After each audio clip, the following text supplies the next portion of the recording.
மேல்நாட்டில் நீங்கள் வர்த்திங்கன்னா ஒரு சொல்லுக்கு 2 சொல்லு 3 சொல்லு தான் இருக்கும். அதனால தான் அந்த தமிழ் மொழி அவங்க விருப்பப்பட்டு பாடிட்டு போயிட்டாங்க பேரை. ஒரு பொருளை நீங்கள் பார்த்தீங்கன்னா உங்களுக்கு ஒரு பேர் வச்சுருவீங்க, நான் பார்த்தா நான் ஒரு பேர், அவர் பார்த்தா அவர் ஒரு பேர். அதனால் என்ன ஆச்சுன்னா அகராதியே வந்து பெருத்து போச்சு தமிழில். அகர வரிசை தமிழில் வந்து இப்போ அகராதிங்கிறோம், அந்த காலத்தில் நெகுண்டுன்னு சொல்கிறது எல்லாம் பாடலாகவே இருக்குது.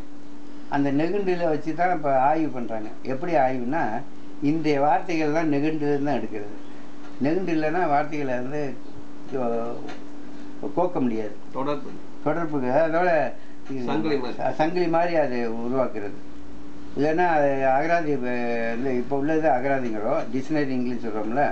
அப்போ இது ஆக 1.5 மில்லியன் வார்த்தை தமிழில் இருக்குது. ஆனால் சமஸ்கிருதம் தான் 1.5 மில்லியன் சொல்கிறாங்க. அது தவறு. தமிழில் உள்ளதெல்லாம் சமஸ்கிருதத்துக்கு போயிடுச்சு. ஓம் என்ற எடுத்துங்களேன், அது இருக்கிற வார்த்தையே தமிழில் மட்டும்தான் அர்த்தம், வடமொழியில் அர்த்தமே கிடையாது. என்ன வடமொழியில் சொல்லுவா இது பிரணவம், அதோடு சரி போச்சு. அது வந்து பெரிய ஆட்டோமிக் எனர்ஜி மாதிரி இந்த ஓமு ரகசியமாக அது அடங்கி போச்சு. ஆக மனித தோற்றம் வந்து அந்த கன்னியாகுமரி தான் அப்படின்னு நம்ம வாதிடுறோம். மேல்நாட்டுக்காரங்க இன்னும் ஆய்வு பண்ணியிருக்காங்க. வருங்காலம் தான் அதுக்கு பதில் சொல்லணும். தமிழ் மொழியை பற்றி ஒரு குரலோ ஒரு பாட்டோ ஒரு செய்யுளோ ஏதாவது இருந்தால் உங்கள் மனசில் பட்டது சொல்லுங்களேன். குரலா? எதுவாக இருந்தாலும் தமிழை பற்றி, தமிழ் பெரியவங்களை பற்றியோ. அதாவது பாரதாசன் தமிழுக்கு அமுதென்று பேர், அந்த தமிழ் எங்கள் உயிருக்கு நேர்னு சொல்லிட்டு போயிட்டார. தமிழுக்கு அமுதென்று பேர். ஏன்னா தமிழ் தமிழ் தமிழ் தமிழ் தமிழ் தமிழ்னா அமிழ் அமிழ் அமிழ் அமிழ் அமிழ்னு வந்துடும். தென்னிந்திய மொழியே வந்து கன்னடம், தெலுங்கு, மலையாளம், குடகு, கோண்டு, ராஷ்டிர மகால் எல்லாமே எடுத்திங்கன்னா அமிர்தம் என்ற பொருளில் தான் அடங்கியிருக்கு. மழை ஆழம் அப்படிங்கிற போது அது அமிர்தம். அதுதான் சுந்தரம் பிள்ளை அழகாக சொல்லிட்டு போயிட்டார். என்ன சொன்னார்? உன் உதிரத்திலிருந்து, அதாவது இந்த தென்னிந்திய இந்த திராவிட மொழி எல்லாமே தமிழ் என்ற உதிரத்திலிருந்து உருவானது. அழகாக சொல்லிட்டாரு. அதே பாரதாசன் தமிழுக்கு அமுதென்று பேர், அங்கே அந்த தமிழ் எங்கள் உயிருக்கு நேர்னு சொல்லிட்டார். உயிரை விட மேலானதுன்று. அதுதான் திருவள்ளுவர் என்ன சொன்னாங்க? திருவள்ளுவர் வந்து அகர முதல் எழுத்தெல்லாம் சொல்லிட்டு போயிட்டார். அகர முதல் எழுத்தெல்லாம் ஆதி பகலவன் முதற்றே உலகுங்கிறத வந்து பகவன் சொல்லிவிட்டாங்க. பகவன் சொல்லும்போது வட சொல்லா போச்சு. அது வந்து ஒரு பகலவன் என்றால் சூரியன் ஒரு பொருள். இறைவனுக்கும் அது பேர் உண்டு. ஆக அகரம் தான் முதல் எல்லா மொழிகளுக்கும். ஆ என்ற சொல்லுதான் முதல் சொல். அதுல பாருங்க, திருக்குறள் இன்னொரு விசேஷம், உயிரும் மெய்யும் கலந்து எழுதிருக்காரு. இப்ப அகர முதல் எழுத்தெல்லாம் ஆதி பகவன் முதற்றே உலகம் எழுது. கடைசி குறள்ல ஊடுதல் காமத்திற்கின்பம் கூடிய முயங்க பேர் இன் அப்படிங்கிற. இன் என்றால் புள்ளி வச்சுட்டா அது மெய் எழுத்து. இங்கே உயிரும் மெய்யும் கலந்து எழுதுங்க. அதுதான் ஒரு ஆச்சரியம். ஏன்னா எல்லாம் 1.25 அடி. அதை தான் இடைக்காடர் கடுகு துளைத்து கடலை புகட்டி குறுக்க தரித்த குரல்னாரு. ஔவையார் அதை விட 3 பங்கு ஆகி 3 பங்கு மேலுக்கு வந்துட்டாங்க. என்ன சொல்கிறாங்க? அணுவை துளைத்து கடலை புகட்டி குறுக்க தரித்த குரல்ன்றாங்க. அணு கண்ணுக்கு தெரியாது, கடுகுனால் கண்ணுக்கு தெரியும். அப்போ மனிதனுடைய அறிவுக்கு கூட புலப்படாத விஷயங்களாக அதில் இருக்குதுன்னு சொல்கிறாங்க. அது ஔவையார் சொல்கிறாங்க. இதான் அணுவை துளைத்து கடலை புகட்டி குறுக்க தரித்த குரல். 1 பங்கு மேலே போயிட்டாங்க. திருமூலர் என்ன சொல்கிறாங்க? திருமூலர் வந்து திருக்குறளை கூட சிலதை எடுத்து கையாண்டுருக்காரு. திருமூலர் வந்து தாந்திரிகத்தை எழுதியிருக்காரு, மருத்துவத்தை எழுதியிருக்காரு, தத்துவங்கள் எழுதியிருக்காரு, மனித கூறுகள் எழுதியிருக்காரு. அதான் சொல்கிறாரு, ஒரு மருந்தை பற்றி அவர் எழுதுறாரு. மறுப்பது உடல் நோய் மருந்தனாலாகும், மறுப்பது உள நோய் மருந்தன சாலும், இனி மறுப்பது நோயை மருந்தன சாலும், இனி நோய் வராது இருக்க மறுப்பது சாவை மருந்த நலாமே. அது வந்து இந்த இப்போ இருக்கக்கூடிய திருமந்திரம் என்ன ஆயிரம் அழிஞ்சு போச்சு. அதில் பாடுறாரு, தேடி தேர்ந்து அலையாத மாந்தரே எண்ணாயிரத்தில் பாடினேன் பார். 8000ங்கிற பாடலில் பாடி வச்சுருக்கேன். எல்லாமே அதில் அடங்கி போச்சு, நீங்கள் தேடி அலையாதராங்கிறாரு. அதில் தான் சொல்கிறாரு, மறுப்பதோட நோய் மருந்த நாளாகும், மறுப்பது உள நோய் மருந்தன சாலும், மறுப்பது நோயை மருந்த நாளாமே. அந்த சாவை கூட சாவடையாமல் ஒரு மனிதன் சாகாமல் இருக்கக்கூடிய மருந்து தான் மருந்துங்கிறாரு. யாருமே இது வரைக்கும் சொல்லலை.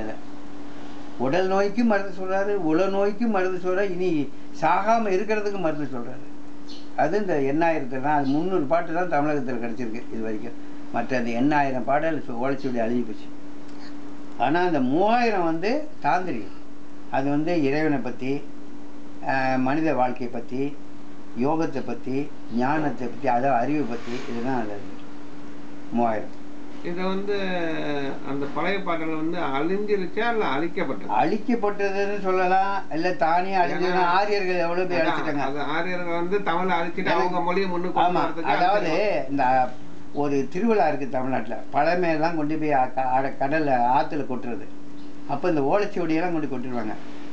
ஆரியர்கள் அந்த கரையில் இருந்து ஆரியர்கள் மேலே இருந்து ஓலைச்சுவடி மிதக்கும், அப்படியே எடுத்து அவங்க செப்பம் பண்ணிக்குவாங்க, அவங்க மொழியில் மொழிபெயர்த்துக்குவாங்க. இப்படியே நடந்திருக்கு ரொம்ப காலமாக. ஆரியர்கள்னா யாரு? பிராமணர்கள். அது ஜெர்மன்காரனுங்க. அவங்க ஜெர்மன் மட்டும் இல்லை, ஜெர்மன்லேருந்து பெசமொட்டமையா, பாபிலோனியா, எகிப்து எல்லாம் போய் மக்காவுக்கெல்லாம் போய் மக்காவிலேருந்து திருப்பி வந்து மங்கோலியாவுக்கு வந்து மங்கோலியாவிலேருந்து இதுக்கு நம்ம இது துருக்கி வழியாக வந்து கைபர் கனாய் வழியாக இந்தியாவுக்கு நுழைஞ்சாங்க. அது வந்து மேட்டுக்குடி மக்கள். அவங்க காவி ஏறிய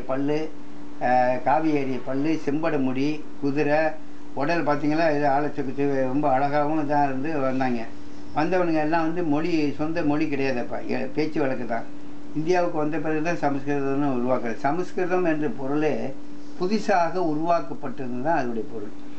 அது இந்தியாவோட பழமொழியை ஒன்று எடுத்துக்கிட்டு அதை இப்போ இருக்காங்களே இந்த நாகர்கள், அவங்க தான் சமஸ்கிருதத்துக்கு அவங்களுக்கு உருவாக்கி கொடுத்தது. நாகர்கள் பேசிய மொழி வந்து தமிழ் மொழி, அதுலேருந்து தான் உருவாங்க. பிரகிருத மொழின்னு வந்து வடநாட்டில் இருக்குது பிரகிருதம், அதுலேருந்து நிறைய எடுத்துக்கிட்டாங்க.